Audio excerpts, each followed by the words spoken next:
Bonjour à vous voyageurs. Imaginez un continent où règne un silence oppressant, uniquement brisé par les hurlements du vent et les craquements de la glace. Une immensité blanche, inhabitable, oubliée du reste du monde. Officiellement, il n'y a que des bases de recherche là-bas. Officieusement, certains racontent que ce territoire cache bien plus que cela.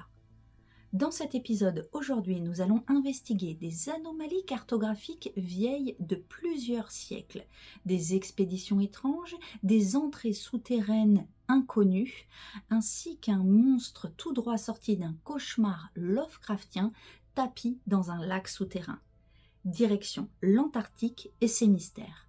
Mais avant toute chose, soyez les bienvenus sur ma chaîne La Carte du Surnaturel. Je m'appelle Marie-Élise, j'étudie des lieux étranges et j'enquête sur les mystères de notre planète. Allez, c'est parti!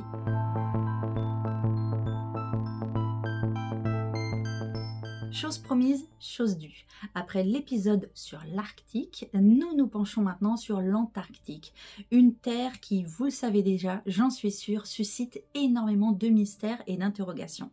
Alors, pour rentrer dans le bain de ce continent étrange, nous allons commencer par les étranges cartes de Piri Reis. En 1513, un amiral ottoman du nom de Piri Reis dessine une carte du monde. Rien de très surprenant à un détail près. En bas, il a fait les contours d'un continent, qui serait donc l'Antarctique, mais celui-ci sans sa calotte glaciaire. Comment est-ce possible, sachant que l'Antarctique n'est absolument pas connu des navigateurs et des explorateurs de l'époque? Et surtout, comment a-t-il pu dessiner les contours de la Terre qui est située sous des mètres et des mètres de glace, alors que ces contours, nous n'avons pu les connaître qu'au XXe siècle grâce à des relevés radars? Certains avancent l'idée que cette carte serait les vestiges d'un savoir oublié, de civilisations très anciennes, voire même de connaissances d'un peuple qui aurait vécu il y a très longtemps et n'aurait pas été terrestre. J'en profite pour préciser une différence majeure entre l'Arctique et l'Antarctique. L'Arctique, donc situé au nord, est en fait une masse de glace. L'Antarctique, situé au sud et dont nous parlons aujourd'hui, est un continent qui est donc une masse terrestre entièrement recouverte de glace. Et cette glace, que l'on appelle la calotte glaciaire, atteint parfois jusqu'à 4800 mètres d'épaisseur. Et sous cette glace, on trouve des vallées, des montagnes et même des lacs subglaciaires. A l'inverse, l'Arctique n'est pas un continent, c'est une masse qui flotte sur l'océan Arctique. Mais revenons donc aux cartes de Piri Reis. On parle souvent des cartes de Piri Reis. En fait, il en a fait plusieurs, mais il n'y en a qu'une seule qui est célèbre, celle qu'il a faite en 1513. Et c'est bien cette carte qui montre les contours de l'Antarctique. Cependant, Piri Reis aurait dessiné de nombreuses cartes durant toute sa carrière, dont une en 1528 qui nous est parvenue partiellement. Cette carte de 1528 est bien moins mystérieuse que la première, elle représente l'Amérique du Nord et l'Atlantique. Piri Reis, qui est né en 1465 et qui est décédé en 1553, était célèbre pour ses connaissances avancées en géographie et en navigation. Il a servi dans la marine ottomane et a participé à plusieurs batailles navales stratégiques en Méditerranée. Il affirme avoir utilisé plus d'une vingtaine de sources différentes pour créer sa fameuse carte de 1513, dont des cartes antiques et des documents provenant de marins portugais et arabes, mais aussi, selon ses dires, une carte de Christophe Colomb qui serait aujourd'hui perdue. Certains chercheurs pensent qu'il aurait eu accès à des cartes anciennes inconnues, voire à des documents datant de l'Antiquité. En plus de sa célèbre carte, Piri Reis a rédigé un atlas nautique détaillé qui s'appelle le Kitab-i-Barrier, cela veut dire le livre de la mer, qui compile ses connaissances sur la navigation et la cartographie du monde connu à l'époque. Ce livre contient des descriptions précises des côtes méditerranéennes, des techniques de navigation et des cartes maritimes. Et officiellement, l'Antarctique n'aurait été découverte qu'en 1820. Or, cette fameuse carte de Piri Reis date de 1513 et malgré quelques erreurs, quelques approximations, elle semble être extrêmement précise sur les contours donc de ce continent, laissant à penser que Piri Reis aurait eu accès à des informations qui dataient d'il y a des centaines, voire peut-être de milliers d'années. Et cela peut sembler tout à fait incroyable. En effet, lorsqu'on pense carte, on s'imagine des choses dessinées sur des papiers, du papyrus ou peut-être des peaux d'animaux tannés. Et celles-ci n'auraient pas survécu pendant des milliers d'années. Mais il est des cartes bien plus subtiles que cela, et une découverte extrêmement récente l'illustre parfaitement. On a retrouvé une carte qui pourrait dater du Paléolithique supérieur, c'est-à-dire entre moins 45 000 et moins 12 000 ans avant notre ère. C'est une découverte très récente qui a été faite dans la mystérieuse forêt de Fontainebleau dont j'ai déjà parlé. C'est une forêt où il y a énormément de grottes, beaucoup de grottes qui ont été habitées. D'ailleurs, non seulement j'en ai parlé, mais je vous ai aussi montré une exploration où je me rendais dans une grotte sauvage et où je voyais effectivement des gravures et des dessins qui dataient d'il y a extrêmement longtemps, qui dataient de temps préhistoriques. Et puisque cette forêt m'intéresse, j'essaye de me tenir au courant de l'actualité et il s'avère que le 22 décembre 2024, dans l'Oxford Journal of Archaeology, il y a 2 chercheurs qui ont avancé la théorie de sillons gravés superposés aux formations naturelles de grès qui pourraient représenter une miniature de l'environnement qui est autour de la grotte. Et si cette découverte, qui semble a priori prise énormément au sérieux, est vraie, cela voudrait dire qu'il y aurait dans la forêt de Fontainebleau une des plus anciennes cartes au monde qui aurait approximativement 20 000 ans d'âge. Donc effectivement, quand je disais tout à l'heure qu'on imaginait des cartes sur du papier, du papyrus et des choses qui auraient pu ne pas survivre au temps, eh bien il faut aller encore plus loin. Il est imaginable que des cartes, ou en fait très exactement des représentations topographiques, aient pu être gravées dans la pierre et préservées dans des grottes. Je trouve ça absolument incroyable. Je vais vous lire une partie d'un article qui décrit plus exactement cette découverte. En 2020, Médard Thierry des Mines de Paris et Anthony Milnes de l'Université d'Adélaïde ont approfondi l'analyse d'une grotte où le sol de l'abri présente de nombreux sillons s'entrecroisant avec des fentes naturelles. Selon Médard Thierry, les sillons creusés dans la roche contourne et traverse des bourrelets de grès pour converger vers une dépression, laquelle se remplit progressivement d'eau lorsque l'eau de pluie s'infiltre dans l'abri. Et ces altérités semblent correspondre aux particularités topographiques de la région, les sillons évoquant le tracé de rivières qui se rejoignent pour former un étang ou un lac. Quelle inventivité, c'est absolument magnifique. On s'était déjà aperçu que dans des grottes, si ma mémoire est bonne, c'est celle de Lascaux, on pouvait voir qu'en fait les dessins avaient été faits en suivant les reliefs de la roche, ce qui faisait que si un feu était allumé dans la grotte, on avait l'impression que les animaux bougeaient et prenaient vie, à vrai dire. Et bien là, c'est encore une découverte sur l'ingéniosité des hommes préhistoriques. Ils auraient représenté non seulement la topographie, donc c'est-à-dire la forme géographique qui est autour, mais aussi avec un ingénieux système d'eau qui ruisselait, carrément les rivières, voire même les points d'eau qui se rejoignaient pour faire un lac. En l'occurrence, la grotte où a été faite cette découverte s'appelle la grotte Ségoniol 3. Elle était déjà connue pour avoir à l'intérieur une représentation d'une femme encadrée de 2 chevaux. Elle était donc connue et étudiée depuis longtemps.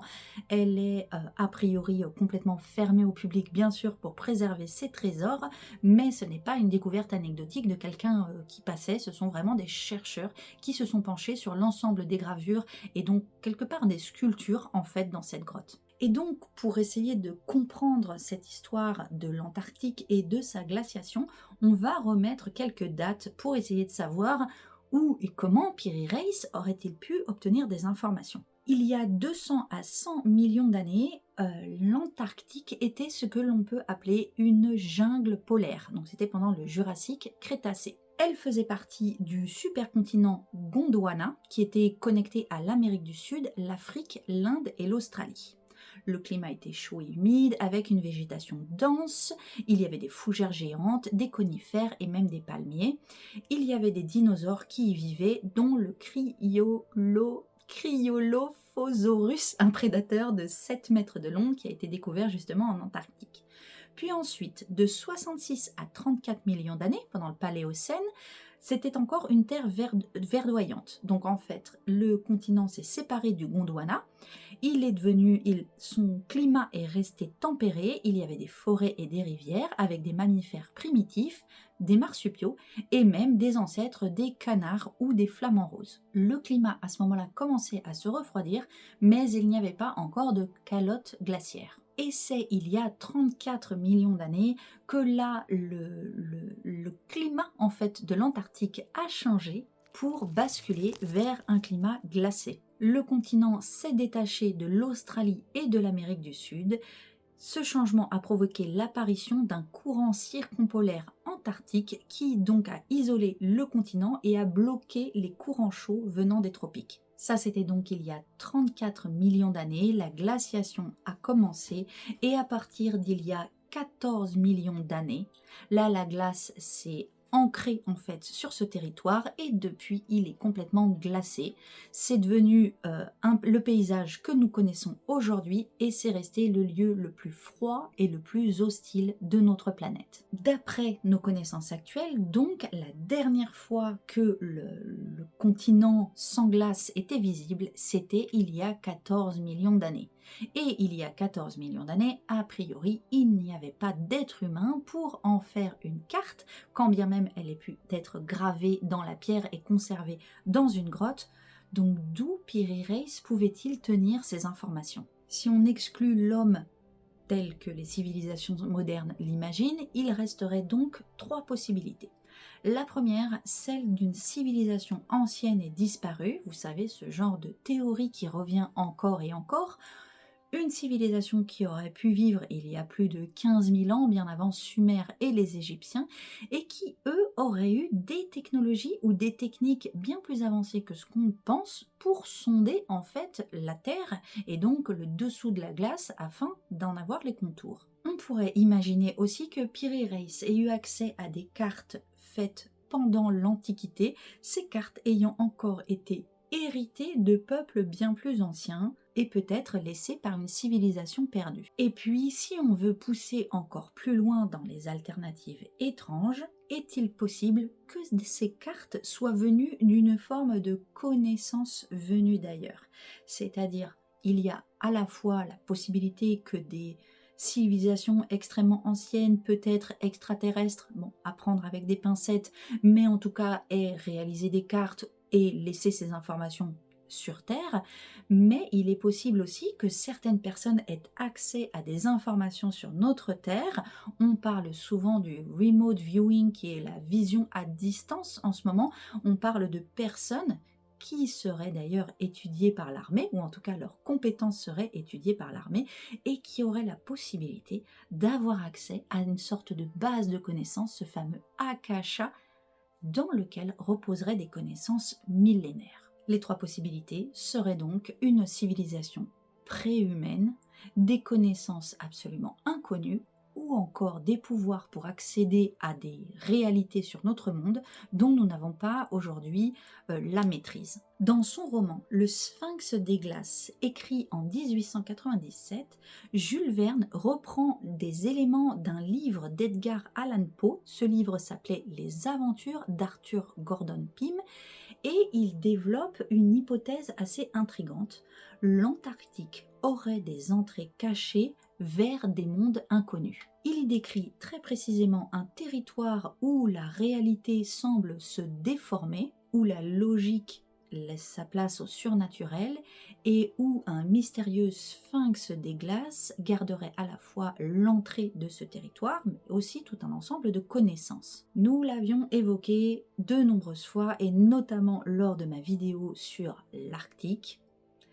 quid de l'entrée d'Agartha, ce fameux monde souterrain dont de nombreuses civilisations jusqu'à nos jours parlent et disent qu'il y aurait une forme de peuple évolué qui vivrait à l'intérieur de la Terre, cette Terre étant potentiellement creuse mais en tout cas habitable, et ce peuple extrêmement évolué aurait à la fois des technologies supérieures et des connaissances extrêmement avancées.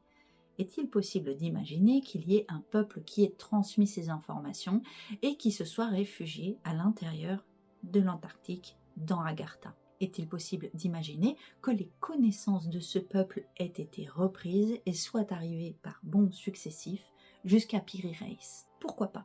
Mais avançons dans les mystères de ce continent glacé. Nous allons passer de Jules Verne à Lovecraft. Dans sa nouvelle Les Montagnes hallucinées, qui a été écrite en 1936, il parle d'une expédition scientifique qui se serait rendue en Antarctique, qui aurait découvert les restes d'une civilisation extrêmement ancienne et non humaine, et surtout des créatures terrifiantes appelées les Soggoths, capables de muter et de mimer d'autres formes de vie. Seulement 10 ans plus tard, en 1946, juste après la Seconde Guerre mondiale, les États-Unis lancent l'opération High Jump. Cette opération High Jump est une expédition militaire en Antarctique. Officiellement, il s'agit d'un entraînement en conditions extrêmes. Cependant, cette opération comprend quand même des avions, des véhicules et 4700 hommes. Pour un simple entraînement, cela semble être une armada démesurée. Quel intérêt donc à aller explorer ce continent désert? Des rumeurs prétendent que les Allemands seraient allés en Antarctique pour construire une base secrète. Et cette base, appelée la base 211, aurait été le lieu d'expériences étranges, voire surnaturelles. Et peu après, l'amiral Byrd, qui donc était à la tête de l'opération High Jump, va faire une déclaration extrêmement étrange, mettant en garde contre un ennemi capable de voler d'un pôle à un autre. Parlait-il d'une technologie avancée ou de quelque chose de non humain? Nous allons faire le point sur toutes ces opérations militaires concernant l'Antarctique. Alors je sais que vous m'attendez sur l'amiral Byrd, car il est à l'origine de la plupart des théories occultes qui entourent l'Antarctique. Mais avant, on va d'abord faire le point sur cette fameuse opération High Jump et la base 211. La base 211, c'est une des rumeurs les plus persistantes concernant l'Antarctique. Certains disent que c'est une base qui aurait été construite par les Allemands afin de mener des opérations militaires secrètes, comme je vous l'ai dit, et ce, dans une région reculée du continent qui s'appelle la Nouvelle Souabe. L'idée de cette base serait qu'elle puisse être un repli stratégique, un refuge pour les hauts dignitaires du régime, mais aussi un centre de recherche lié à des technologies très avancées, voire paranormales. Officiellement, la base aurait été construite en 1942 pour servir de station météo. Alors qu'y a-t-il de vrai derrière cette légende? En 1938-1939, le Troisième Reich lance une opération qui s'appelle le Schwabenland, et qui serait officiellement une opération pour cartographier et explorer en Antarctique. Les faits avérés et sûrs sur cette mission sont que l'expédition est menée par Alfred Richter, un capitaine expérimenté, que son objectif principal est de revendiquer un territoire pour l'Allemagne et de trouver des ressources naturelles, potentiellement du charbon et du pétrole sous la glace, et que les Allemands ont cartographié une vaste zone qu'ils appellent Neuschwabenland. Neuschwabenland qui doit être le territoire de la Nouvelle Schwabe. Ils construisent une base secrète sur l'île d'Alexandra, dans l'archipel Franz Joseph, à environ 1000 km du pôle Nord. Cette base, surnommée Staatsgraber, je pense que je vais avoir du mal avec les noms allemands aujourd'hui, peut se traduire par chercheur de trésors. Elle aurait été construite par les hommes du Troisième Reich en 1942. Et elle aurait été abandonnée en 1944 après que les soldats allemands qui y résidaient ont été touchés par une épidémie. Je dis elle aurait... peut-être, car pendant très longtemps, tout cela est resté au stade de légende. On pensait que c'était des choses racontées et surtout des sortes de faits inventés, extrapolés autour des recherches des Allemands. Sauf qu'en 2017, les Russes ont découvert cette fameuse base. L'endroit du bâtiment avait en fait été révélé dans certaines archives, mais personne ne l'avait jamais vraiment trouvé. Et d'ailleurs, comme je vous le dis, beaucoup d'historiens misaient sur le fait que c'était un mythe. Mais donc cette base a fini par être trouvée. Doit-on en déduire que certaines histoires concernant l'Antarctique et qui sont aujourd'hui considérées comme des mythes vont se révéler vraies par la suite ? Avançons un peu, car c'est après cette mission que le mystère commence réellement. Après la guerre, les théories et les idées concernant cette fameuse base commencent, on va dire, à prendre de l'ampleur, et tout s'enflamme. On dit que la base 211 aurait été une base souterraine, donc ça, on l'avait déjà dit, qui aurait été faite pour héberger à la fois des hauts dignitaires, mais aussi pourquoi pas des recherches. Certains témoignages parlent de tunnels chauffés naturellement, semblables aux grottes de glace découvertes en Antarctique. Plusieurs rumeurs prétendent que des sous-marins allemands, notamment l'U-530 et l'U-977, auraient voyagé en Antarctique après la chute du Troisième Reich en 1945. Officiellement, ces sous-marins se sont rendus en Argentine, mais certains pensent qu'ils ont fait une escale secrète en Antarctique. Et puis, selon des sources controversées, les Allemands auraient développé des armes secrètes en Antarctique, voire des prototypes d'aéronefs révolutionnaires, ces fameux ovnis des Allemands, comme le Vril ou le Haunebu. Et puis certains ufologues pensent que la base 211 aurait aussi été un endroit de contact avec des êtres venant d'autres planètes qui auraient été donc les habitants de ces fameux ovnis, ou en tout cas les conducteurs, je ne sais pas comment on peut les appeler. Et c'est ici qu'entre en scène la fameuse opération High Jump menée par l'amiral Byrd. Alors officiellement, cette opération militaire était donc décrite comme un simple entraînement. Mais son ampleur démesurée et ses circonstances troublantes ont, à vrai dire, soulevé bien plus de questions qu'elles n'ont apporté de réponses. Août 1946, l'amiral Byrd dirige l'opération High Jump. C'est un explorateur polaire aguerri et un héros militaire américain. Et donc cette expédition fait directement suite à la probable présence de cette base 211 des Allemands. Les chiffres de cette mission ont tout pour surprendre.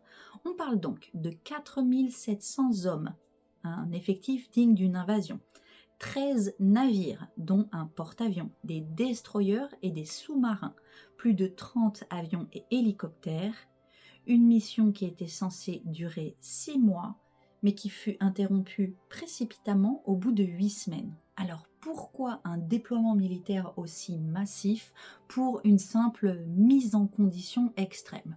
Voilà comment en parle Wikipédia. L'objectif principal de cette opération était l'exploration de l'Antarctique.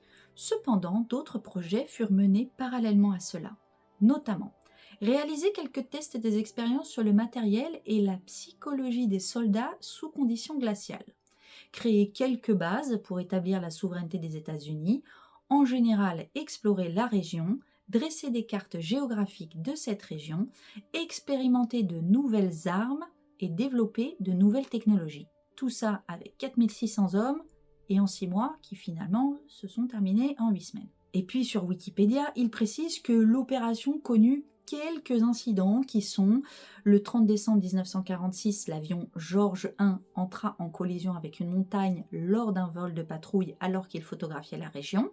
On retrouva les survivants 2 semaines plus tard, mais 3 des 9 occupants de l'appareil étaient déjà décédés. Le sous-marin USS Senet entra en collision avec un grand bloc de glace lors d'une exploration et dut repartir vers la Nouvelle-Zélande. Et le 15 janvier 1947, le groupe central arriva à la baie des Baleines. Pendant les travaux, le soldat Vance N. Woodall trouva la mort accidentellement en déchargeant du matériel d'un bateau. Et ce qui est intriguant, c'est qu'après avoir affirmé que ce n'était que quelques incidents, Wikipédia précise « Tous ces événements désastreux ont joué un rôle dans la décision de l'amiral Byrd, responsable de cette opération, d'interrompre celle-ci. Bon, alors, c'était des événements désastreux ou des simples incidents au final? Pour moi, c'est pas très clair en fait. Selon d'autres témoignages, l'opération High Jump aurait mal tourné à cause d'une rencontre imprévue. Certaines sources affirment que les forces militaires américaines auraient été attaquées par des engins volants inconnus. Et ces engins volants auraient été dotés d'une vitesse et d'une maniabilité dépassant tout ce que les militaires connaissaient et surtout tout ce qu'ils pensaient possible à l'époque. L'amiral Byrd, à son retour, aurait fait cette fameuse déclaration à un journal chilien déclarant les États-Unis doivent se préparer à affronter des appareils qui peuvent voler d'un pôle à un autre à des vitesses incroyables. J'en parlais tout à l'heure. Et des éléments troublants sont rapportés. Des rapports non officiels parlent de pertes humaines et matérielles extrêmement importantes. Des avions de reconnaissance auraient été abattus par un ennemi inconnu. Et puis effectivement, la mission qui devait durer 6 mois s'arrête au bout de 8 semaines sans explication claire. Ça fait beaucoup là, non? Et j'insiste sur le sans explication claire, puisqu'on l'a vu, même Wikipédia se contredit à ce sujet, parlant de quelques incidents. Ces incidents, je viens de vous en parler. Alors en l'occurrence, c'est un sous-marin qui a fait demi-tour, ce qui ne me paraît pas catastrophique, et 4 morts, ce qui est anecdotique. Bien sûr, 4 morts, c'est terrible. Mais sur 4700 hommes déployés pour une opération militaire, c'est pas grand-chose. Alors finalement, qu'est-ce qui a fait réellement que cette opération s'est arrêtée? Là, les informations ne sont absolument pas claires. Alors on va approfondir sur le fameux amiral Byrd que vous connaissez forcément si vous êtes un peu penché sur les théories alternatives. Vous me connaissez, j'essaye de faire un maximum de recherches et surtout des recherches sourcées, que je puisse vous amener des informations où, et cela arrive dans les commentaires, vous me dites quelle est ta source, et bien j'essaye de pouvoir vous donner à chaque fois les sources de ce que j'avance. J'ai eu un mal incroyable à trouver des véritables informations sur ce qui est raconté au sujet de l'expédition de l'amiral Byrd. Ce qui est sûr, c'est que c'était pas un amateur. Il était un explorateur polaire, un aviateur américain de l'US Navy et il avait le grade de contre-amiral. Lorsque l'on parle de l'expédition High Jump, c'était quand même sa 5e expédition en Antarctique. C'est-à-dire qu'en 1928, il avait lancé sa première expédition en Antarctique avec 2 navires et 3 avions spécialement équipés. Le 29 novembre 1929, il avait tenté le survol du pôle Sud, qu'il réussit d'ailleurs après un vol périlleux de 18 heures à basse altitude. À son retour, il avait été acclamé dans les rues de New York. En 1933-1935, son expédition faillit lui être fatale à cause du mauvais temps. Confiné dans un abri sous la glace, il s'est presque fait asphyxier au monoxyde de carbone et il a été sauvé par Thomas Poulter.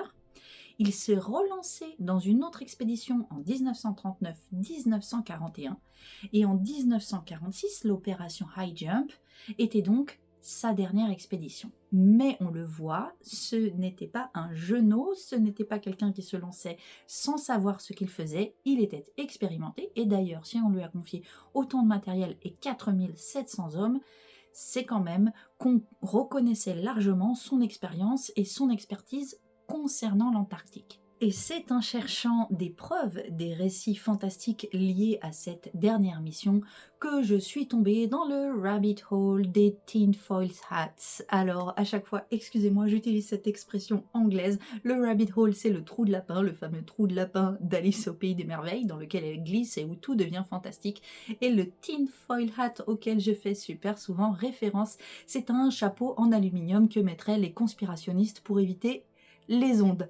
Alors bref, du coup je suis tombée de l'autre côté et j'ai trouvé des documents. Alors surtout au début j'ai trouvé beaucoup de un tel a dit, a redit, a répété sans source. Et puis sur le site IDIL, donc il y a une déclaration qui est affirmée que l'équipe du site aurait reçu en l'an 2000 l'incroyable journal de bord de l'amiral Byrd. Et effectivement, les années 2000, c'est à peu près les années pendant lesquelles on s'est mis à parler énormément de l'amiral Byrd et de ses soi-disant expéditions fantastiques, ou en tout cas de ses témoignages concernant des faits fantastiques qu'il aurait vécu pendant cette expédition High Jump. Alors, je compte sur vous dans les commentaires pour me dire si vous avez trouvé des documents antérieurs à cette déclaration de l'an 2000 du site Idyll.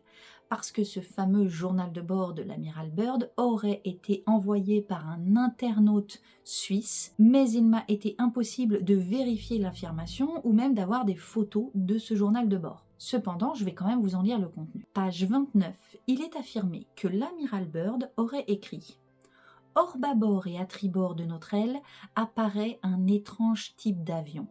Ils nous suivent de près, rapidement, le long de notre côté. Ils sont en forme de disque et ils sont resplendissants. Ils sont assez proches maintenant pour que nous puissions voir leurs inscriptions. On y voit un symbole étrange que je ne révélerai pas. C'est fantastique. Où sommes-nous? Que nous arrive-t-il? Je contrôle encore les appareils. Ils ne répondent pas.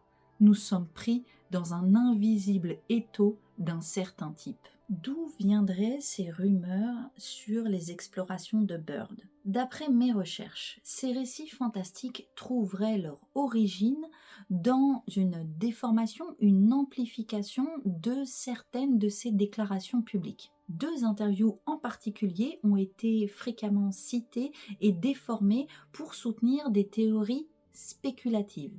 Jusque-là, et dans le cadre de mes recherches. Le premier interview, il a été fait sur Longines Chronoscope, vous l'avez peut-être déjà vu et je vais vous en mettre un extrait, en 1951. Within 180 miles of the South Pole, in a great ridge of mountains, it's not covered with snow. Il discute de ses potentielles découvertes en Antarctique et donc de ses expéditions. Il a parlé de l'existence possible de terres riches en ressources au-delà des régions déjà explorées. A priori, ces déclarations ont été sorties de leur contexte par certains auteurs pour suggérer que Byrd faisait référence à des mondes souterrains ou à des entrées vers une terre creuse, bien que dans ses propos, ça corrobore pas exactement ces affirmations. Et puis sur la chaîne CBS en 1954, il a fait une autre interview où il a évoqué l'importance stratégique de l'Antarctique en soulignant la présence de vastes ressources naturelles et de zones encore inexplorées. Il a notamment mentionné que cette région pouvait devenir un point clé pour la défense des États-Unis. Et ces propos ont été interprétés par certains comme une allusion à des territoires mystérieux ou à des civilisations cachées, bien que Byrd ne fasse aucune mention de tels éléments dans l'interview. Et c'est vrai que j'ai parcouru ce qui seraient les carnet officiel de Byrd et personnellement je n'ai trouvé aucune allusion à ce qui a été répété par la suite. Il fait des descriptions assez, je dirais un peu terre à terre de ce qu'il découvre, de comment il avance, des terres qu'il voit ou pas et à quel endroit. Alors je n'ai pas lu tous les carnets de Byrd, si vous souhaitez en avoir les sources, je pourrais vous les donner. Mais effectivement, moi, j'ai pas vu de référence à un monde souterrain ou à des rencontres avec des objets volants étranges. Maintenant, moi, avec Internet et avec les documents que j'ai actuellement, je n'ai peut-être pas eu accès à des choses qui restent du domaine des initiés. Car en fait, en 1969, un certain Raymond Bernard a publié un livre qui s'appelle La Terre creuse, qui popularise le mythe autour des déclarations de Byrd. Alors ce livre, je m'y suis intéressée. Il y a une préface qui a été faite par l'éditeur avec un certain Robert Fieldcrest qui précise à la fois: nous n'assumons pas la responsabilité des opinions émises par l'auteur, nous n'avons aucune autorité pour le faire. Dans une toute première partie, l'éditeur se met en retrait, il dit c'est pas nous, c'est ce qui a été déclaré par l'auteur, ce fameux Raymond Bernard. Mais dans le même paragraphe de préface et quelques phrases plus tard, il déclare: dans cette civilisation où règne la fraude et la supercherie, la vérité est une qualité si rare qu'elle n'est jamais acceptée librement. Elle doit combattre pour s'imposer. Bon, c'est un bel effet Barnum, on dit tout et son contraire, et c'est un ressort manipulatoire extrêmement connu des conspirationnistes qui sous-entend « nous savons et pas vous ». Alors là, je vous avoue que concernant ce livre, ça m'a immédiatement mis en éveil. Vous vous en doutez bien, au long de mes recherches, je tombe sur énormément de documents et si je fais autant attention au contenu du document et à la source, je m'intéresse aussi à la forme dont c'est présenté. Et ce genre de phrase, je vais vous le dire très clairement, pour moi, cela cache une condescendance crasse. Et là, je vais faire une aparté personnelle, mais c'est malheureusement le contenu de beaucoup de livres et de certaines chaînes YouTube qui soit cherchent à débunker, soit cherchent à évangéliser leur public concernant les théories alternatives. Et c'est toujours pareil, celui qui parle, l'écrivain ou le youtubeur, se pose comme sachant et l'essentiel de son discours est de ridiculiser tous ceux qui ne pensent pas comme lui. Le plus triste, c'est qu'en général, cela fait boule de neige dans les commentaires, allant du simple « oh là là, les pauvres, ils ne sont pas au courant de cela », à des choses qui sont à mon sens un peu plus graves, et je l'ai vu récemment dans des commentaires du type « oh là là, le pauvre, il a vraiment un tout petit QI pour croire à de telles choses ». Alors petite note personnelle, ce n'est pas en marchant sur la tête des autres que l'on devient plus grand. Ensuite, c'est en confrontant nos points de vue que l'on avance, et traiter quelqu'un d'idiot parce qu'il a des croyances alternatives ou différentes des nôtres, c'est une forme de complexe de supériorité qui vient du fait qu'on se pense justement pas assez bien et qu'on cherche à faire exactement l'inverse de ce qu'on pense, que l'on cherche à se montrer très grand, très intelligent et très fort pour cacher le fait qu'à l'intérieur, on se sent pas très malin. Je referme ainsi ma parenthèse personnelle, mais en tout cas ce genre de discours, comme la préface du livre dont je parle, qui vise à dire « pensez ce que vous voulez, mais à la fois, ah là là, la vérité, il y en a certains qui savent et les autres, eh bien, tant pis pour eux, ils sont un peu idiots », je me méfie de ce genre de présentation de l'information et cela a un peu éveillé, on va dire, mes soupçons sur la véracité du contenu du bouquin. Par contre, il y avait quelque chose de très intéressant et qui m'a interpellée, eh bien c'est qu'en tout début de livre, avant même de parler de la Terre creuse et des théories concernant l'amiral Byrd, on parle des ovnis. Et pourquoi on parle des ovnis? Car selon eux, ces fameux ovnis pourraient venir de l'intérieur de la Terre, cette fameuse Terre creuse dont ils vont parler dans le livre. S'ensuivent dans le reste du livre de nombreuses explications et des schémas concernant la Terre creuse, un sujet que nous avons déjà exploré dans de nombreuses vidéos. Je vous mettrai à la fin de cette vidéo une playlist avec toutes les vidéos concernant les mondes souterrains où on a parlé plusieurs fois d'Agartha si vous voulez approfondir. Et puis concernant les ovnis, un sujet qui est extrêmement, on va dire, documenté ou en tout cas connu depuis la fameuse affaire de Roswell en 1947, eh bien écoutez, ça continue à faire l'actualité aujourd'hui. Quand on n'en parle pas à l'occasion de drones suspects, ils reviennent sur le devant de l'actualité à l'occasion de catastrophes naturelles. Et bien souvent, en tout cas c'est un peu la mode en ce moment de dire que ces fameux ovnis viendraient de sous l'eau. En fait, donc on parlerait d'OSNI, des objets sous-marins non identifiés.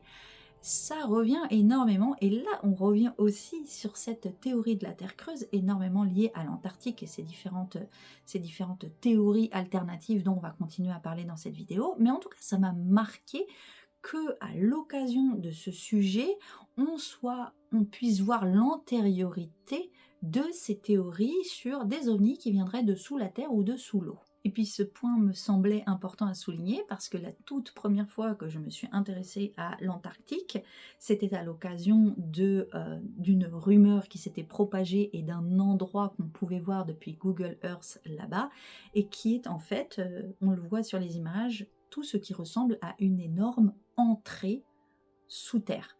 Donc je vous mets l'illustration à l'écran. Alors est-ce une formation géologique ou un artefact photographique comme diraient nos chers amis rationalistes? Je ne sais pas, mais en tout cas j'ai essayé d'en savoir les dimensions, donc je l'ai mesurée avec Google Earth. Elle ferait 90 mètres de large sur 50 mètres de haut. Alors j'ai fait un petit rapport de taille parce que ceux qui me connaissent depuis longtemps savent peut-être que j'ai un souci avec les chiffres. Donc j'ai vu qu'un Boeing faisait 70 mètres de large, donc il rentrerait très facilement dans cette ouverture.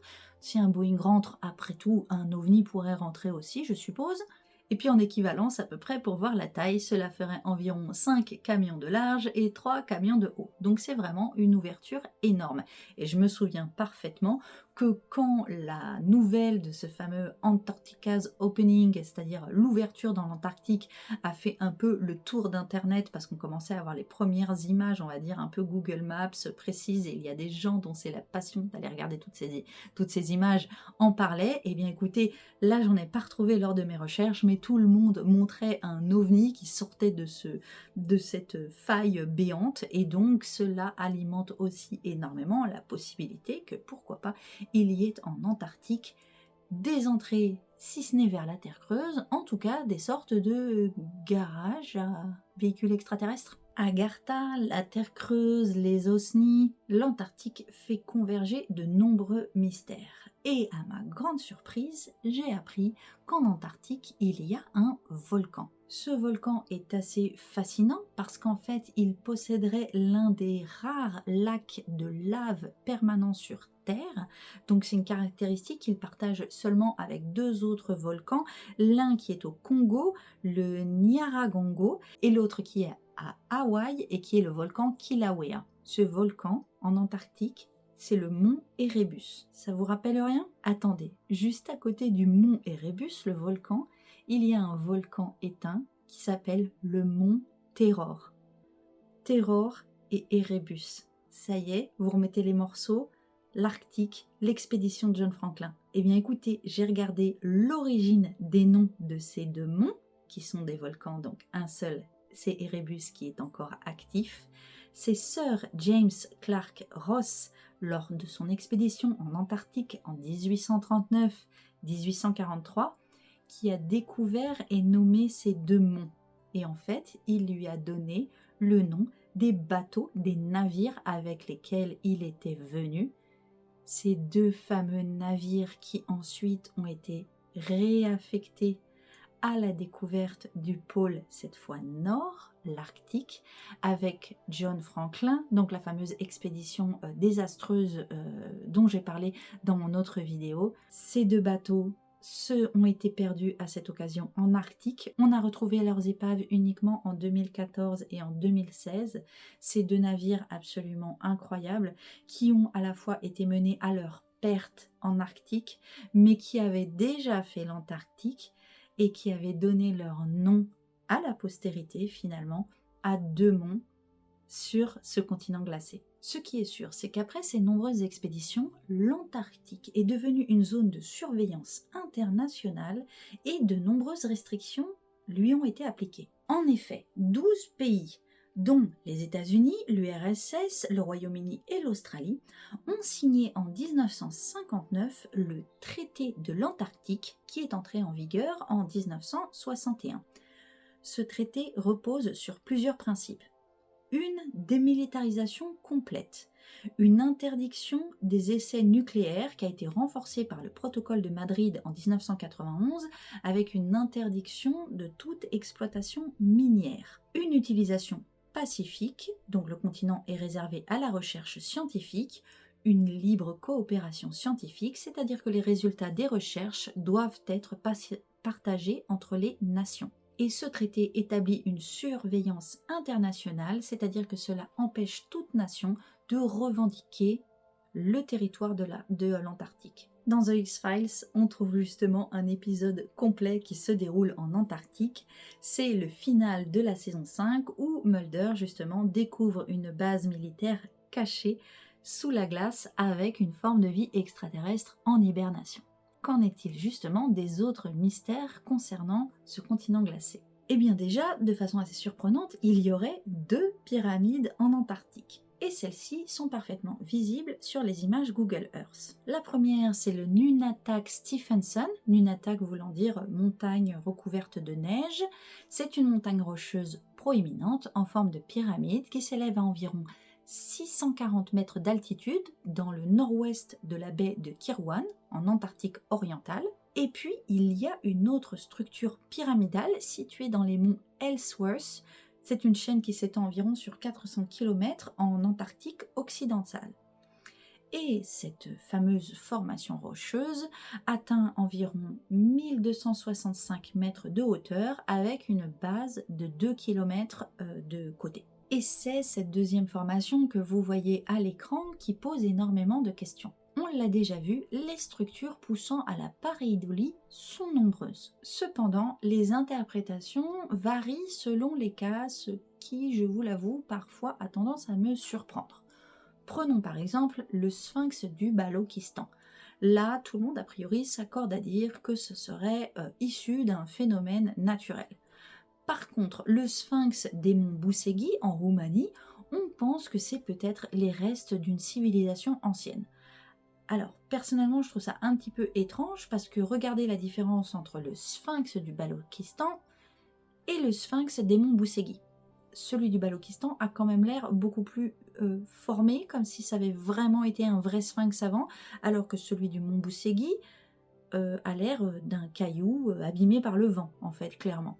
Donc parfois j'ai un petit peu de mal à savoir où se situe exactement la limite sur les interprétations scientifiques quant au fait que cela a pu être créé par l'être humain ou créé par le vent. Du coup, j'ai voulu tester l'affirmation qui dit qu'en fait, la montagne est naturelle. J'ai listé plusieurs endroits qui seraient des pyramides naturelles. On va les regarder ensemble et on va voir si ça ressemble à des pyramides. Au début, j'ai demandé à ChatGPT qui m'a sorti la pyramide de Ball en Australie. Je vous laisse regarder. La montagne du pain de sucre à la frontière franco-italienne. Puis le mont Kailash. Bon, je sais que le mont Kailash est assez mystique, on en reparlera, mais a priori, c'est pas vraiment pour sa forme pyramidale. Je vous laisse regarder. Là, j'ai trouvé que les propositions faites par ChatGPT n'étaient pas très concluantes, donc j'ai été moi-même sur Google et j'ai tapé mont naturel ou formation naturelle en forme de pyramide, donc j'ai cherché autant que je pouvais. Il y a la montagne pyramide en Alaska, pareil, je vous laisse regarder. Le lac Pyramide en Alaska qui abriterait des pyramides naturelles. Donc alors effectivement, vu sous un angle, ça ressemble à des pyramides, mais vu du haut, pas du tout. Et puis il y a la fameuse pyramide de Gunung Padang. Alors celle-ci, elle est déjà au cœur d'une polémique, puisqu'en fait, il y a une étude qui est sortie en 2023 affirmant que c'était une structure faite par l'homme, et puis elle a été démentie en 2024, à savoir que non, en fait, pas du tout, ça n'a pas été fait par l'homme. Donc là, je mets cet élément à part, puisqu'on ne sait aujourd'hui pas si c'est naturel ou pas. Mais du coup, je ne sais pas ce que vous en pensez, mais moi, de structures pyramidales naturelles, telles que celles qu'on peut voir sur l'image Google Earth concernant cette fameuse pyramide en Antarctique, eh bien, écoutez, je n'en ai pas trouvé. N'hésitez pas à me proposer d'autres endroits en commentaire qui seraient des pyramides parfaitement naturelles. Parce que bon, moi je veux bien qu'on m'explique avec des grandes phrases des choses comme les montagnes pyramidales se forment généralement par l'érosion différentielle où certaines parties de la roche sont plus résistantes que d'autres ou par l'action glaciaire qui façonne les sommets en forme angulaire. Il n'y a pas de souci, je suis prête à complètement écouter ce que la science nous explique à ce sujet, mais il faut que ça soit à peu près confrontable au réel. Donc là, si l'image que l'on voit depuis Google Earth est bien la vraie image, eh bien écoutez, moi je trouve que ça ressemble particulièrement à une pyramide, et quant à dire que c'est une formation naturelle, pourquoi pas, mais peut-être pas explicable en disant ça arrive, il y en a beaucoup d'autres structures naturelles qui ressemblent à des pyramides. Et puis bon, je vais mettre mon petit chapeau en aluminium pour vous préciser que elle est très étrangement exactement axée, ou presque, comme la grande pyramide de Khéops. Mais bref, ça c'est encore un hasard. Allez, continuons. On n'a pas fini avec les bizarreries. Laissez-moi vous emmener dans une aventure digne de La Nuit des Temps de Barjavel, qui est un de mes livres préférés. À 4000 mètres sous la glace, loin de toute lumière naturelle, il y a le lac Vostok. Ce lac est un des plus grands lacs subglaciaires au monde et il n'a été découvert qu'au XXe siècle. Et sa découverte progressive est une exploration qui mêle à la fois technologie, science et mystère sur les conditions de formation de la vie. C'est un plan d'eau enfermé depuis donc 15 millions d'années qui intrigue les scientifiques parce qu'il est complètement isolé du monde extérieur. Et il pourrait potentiellement renfermer des formes de vie inconnues qui nous en apprendraient plus à la fois sur la vie sur Terre, mais pourquoi pas sur la vie possible sur d'autres planètes, comme Europa, une des lunes de Jupiter. Dans les années 1950-1960, les Russes installent une station scientifique en Antarctique, elle s'appelle la station Vostok, et ils la mettent dans l'un des endroits les plus froids de la planète, où on a enregistré jusqu'à moins 89,2 degrés Celsius en 1983. Et pendant les études sur ce territoire, les Russes s'aperçoivent d'une anomalie. En fait, sous la station en elle-même, il y a un endroit où les ondes sismiques semblent ne pas être réfléchies comme elles peuvent l'être sur de la roche solide. Mais à l'époque, personne ne réalise que cela pourrait être un lac sous la glace. C'est dans les années 1970 que les soupçons s'affinent. Un avion équipé d'un radar pénétrant découvre une immense masse d'eau subglaciaire. Et c'est le fameux lac Vostok. Et ce n'est qu'en 1996, grâce aux satellites et aux radars de l'Agence spatiale européenne, que l'on comprend l'ampleur du phénomène. C'est-à-dire une superficie de 12 500 km², soit l'équivalent du lac Ontario, une profondeur allant jusqu'à 1000 mètres d'eau liquide sous elle-même 4 km de glace, et un isolement total puisque ce lac serait fermé depuis 15 millions d'années. Et cette découverte suscite immédiatement un immense intérêt scientifique. Pourquoi ? Parce que tout d'abord, c'est potentiellement un écosystème complètement inconnu. En fait, il pourrait y avoir à l'intérieur des bactéries extrémophiles qui auraient survécu pendant des millions d'années sans lumière ni échange avec l'extérieur. C'est aussi un modèle pour la recherche spatiale, c'est-à-dire que ça pourrait être un laboratoire permettant d'étudier comment la vie a pu se former dans les lacs subglaciaires d'Europe, à la fois la lune de Jupiter ou encore d'Encélade, qui est la lune de Saturne. Et puis, il y aurait un climat passé préservé, par exemple, pouvant avoir préservé des indices sur l'Antarctique il y a 15 millions d'années. Alors, les Russes entreprennent un énorme forage à la station Vostok.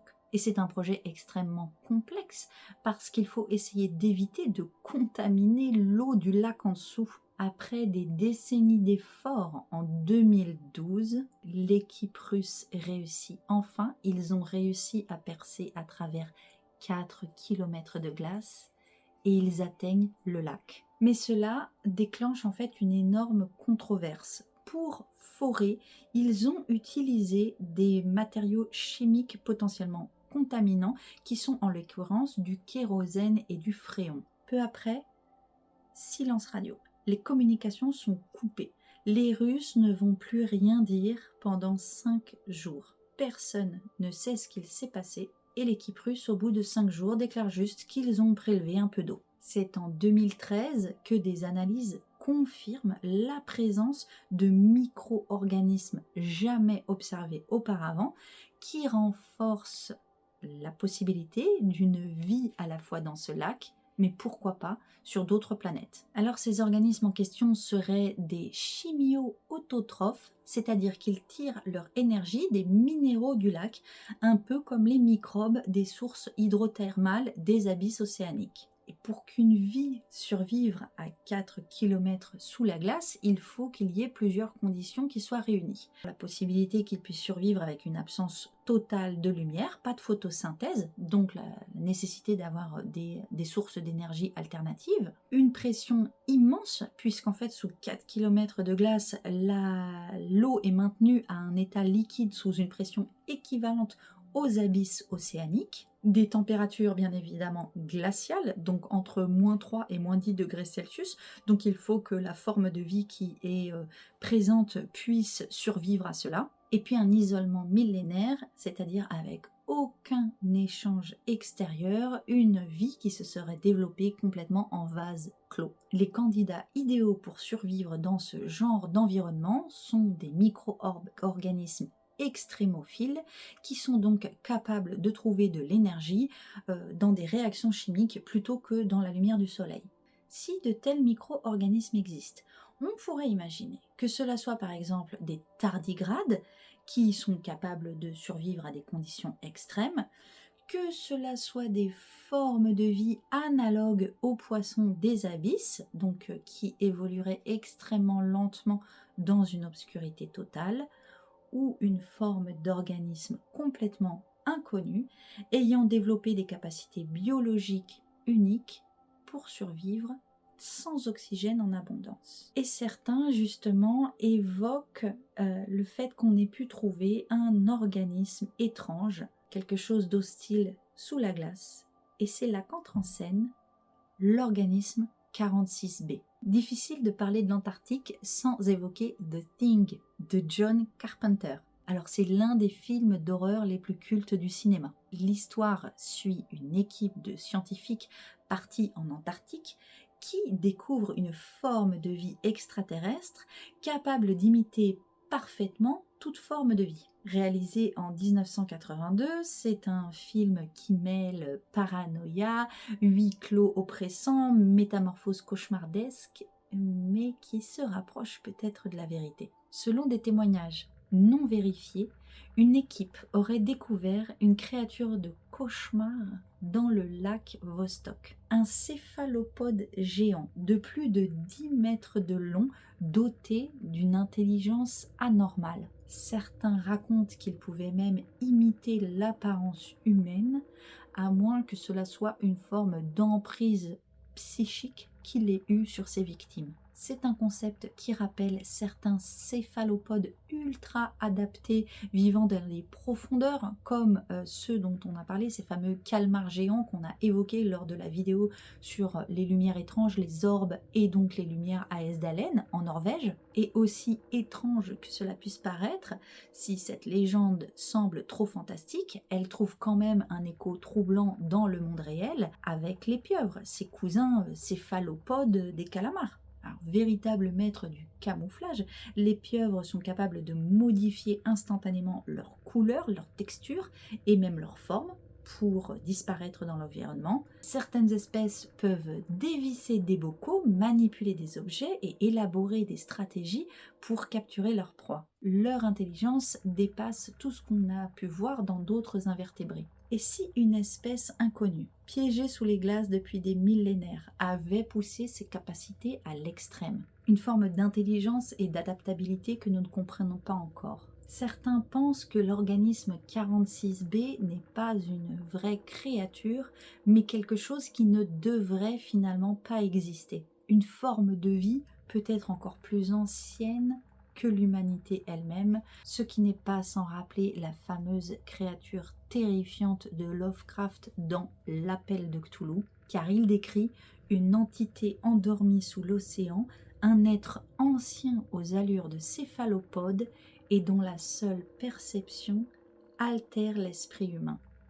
Une créature dont l'existence même défie nos lois naturelles. Et si sous des kilomètres de glace, une forme de vie évoluée attendait son heure tapie dans l'ombre? L'organisme 46B ne serait pas simplement un prédateur, mais une anomalie, une entité qui pense, qui attend, qui observe et qui influence. Ce ne serait pas la première fois que nos abysses recèlent des choses qui dépassent complètement notre entendement et notre imagination. Les scientifiques veulent désormais explorer le lac Vostok avec des outils, on va dire, plus propres en fait et plus respectueux de l'environnement afin d'éviter toute contamination. Ils vont utiliser des sondes cryobots autonomes Alors, ce sont des robots capables de fondre la glace à l'aide d'un système de chauffage intégré. Et une fois que la glace a été fondue, ils pourraient libérer des petits drones aquatiques qui exploreraient le lac et prendraient des échantillons sans polluer l'eau. Vous l'avez compris, l'Antarctique est une terre de mystère. Pourquoi ce continent est-il aussi restreint? Que se cache-t-il dans les eaux du lac Vostok? Y a-t-il des entrées vers Agartha, le monde souterrain? Je vous laisse me donner votre avis dans les commentaires. N'oubliez pas de faire un coucou au bouton like qui est juste à côté du bouton s'abonner. Si vous voulez soutenir mon travail, toutes les infos sont ci-dessous. Vous n'avez pas une, ni deux, ni trois possibilités, mais vous avez 10 façons, si vous le souhaitez, de me soutenir. Je vous laisse ici et là des playlists pour continuer d'enquêter avec moi sur des lieux étranges et mystérieux. D'ici à la prochaine vidéo, portez-vous bien et moi je vous dis ciao.